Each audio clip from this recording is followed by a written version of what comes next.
on the gaining side, one stock that is standing out is FACT of fact. That's high by around 8%, and that's not just the case for today. Yesterday as well, the stock was higher in double digits, 15 to 16% gain, and that could probably on account of this entire Pranam scheme that the cabinet is mulling over. So let's try and understand that better. We have with us Mr. Kishor Rungta, the CMD at FACT, joining us on the show. Mr. Rungta, hi, thank you so much for making time and speaking with us. Could you talk to us about what are the key announcements that are expected from this PM PRANAM scheme and what could be the impact on the company and the sector? Basically, good morning everyone, to all your viewers.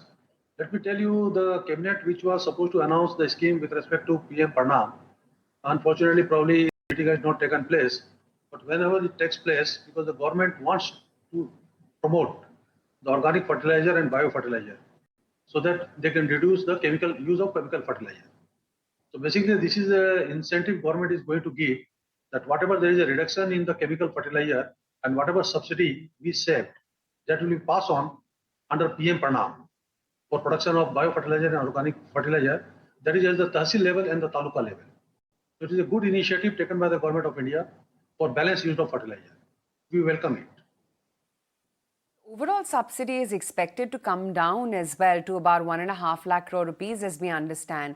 Will we see then this impact financials, or will they be negated since natural gas prices also have been falling off late? Now see, the subsidy has been reduced. If you see the last year 22-23, the subsidy amount was 2.25 lakhs crore, and this year for the 23-24 government has almost 1.75 lakhs crore. So there is a reduction of almost 50,000 crore in the year 23-24. So that is definitely going to have impact on our top line. But as far as the bottom line is concerned, we are not going to get affected.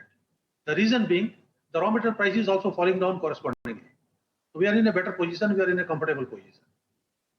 You know, a year ago there was the huge geopolitical challenge which in a sense had an impact on fertilizer prices, especially phosphate dominated fertilizers, because Russia and Ukraine, that area is a large raw material supplier.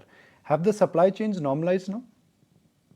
Yes, supply chain normalized, and you see, if you see the Kharif season, we are in a very, very comfortable position. Enough stocks are available. And if you see the international prices also, there is a drastic reduction in the price, not only in the raw material, also in the finished product. If you see the MOP price, the NPK price, the urea price has come down by almost 70%. Earlier it was, we are getting at $1,000 per metric ton. Now we are getting at $300 per metric ton. So there is a reduction of almost 70% in the price. Similarly, the ammonia price has come down. The overall impact is favorable for the country like India. Over the course of next 3 to 4 years, how do you see the organic fertilizer consumption increasing? Are there any numbers you think you can share with us?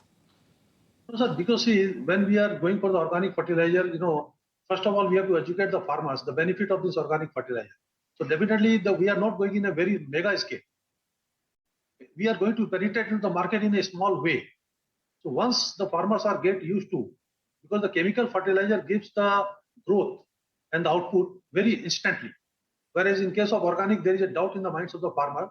So we are trying to educate the farmers also as far as the fertilizer companies are concerned and the Ministry of Agriculture is concerned. So we are not finding that there will be 100% substitute of this chemical fertilizer.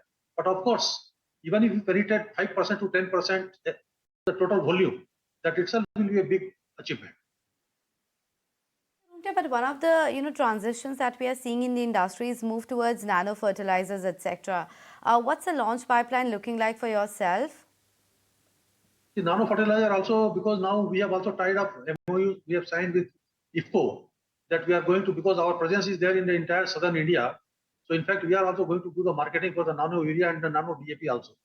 So we have already signed the MOU with the IFCO and we are going to start the marketing very soon. Revenue potential of that, what could be the overall contribution coming in from nano fertilizers going forward? No, contribution in the sense of you talk for top line or the bottom line? The top line. The top line, madam, the price is not very high. See, because in nano urea, there is no subsidy by the government of India. So definitely the top line will not have very big size in numbers.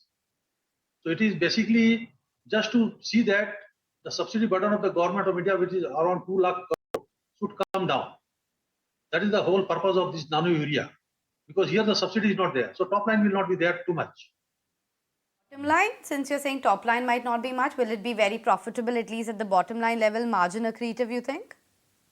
Bottom line will be definitely at par with the chemical fertilizer. The bottom line will not have much impact. You know, we also understand that the government, perhaps, Mr. Rungta, is looking to change the strategy towards sourcing of raw materials as well. And we understand that they've invited global fertilizer companies also to set up manufacturing and storage facilities in India. What can you tell us about this? So basically, see, the phosphate fertilizer, basically, if you see the phosphoric acid and the rocks and all, we are deficit. We don't have the adequate numbers here. So that is why government of India was planning that we discussed with the Morocco also, OCP Morocco, that in what way there can be a strategic reserve for the India. Those discussions are going on not only with the OCP Morocco, it is also going with Togo, it is also going with the Jordan, and so many other new countries are there in African continents. All the places we are going with a long-term tie-up with them, whether it's a raw material or whether it's finished products. So both the things, government is taking a very good initiative to make a long-term tie-up so that our farmers are insulated for any change in the price, like what happened last year.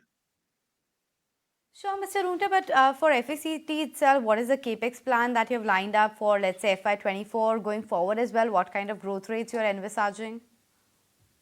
Madam, if you see my last 4-year growth, we are growing at the rate of 30 to 40% on year basis. And now in the year 2024, we are going to commission our new fertilizer plant.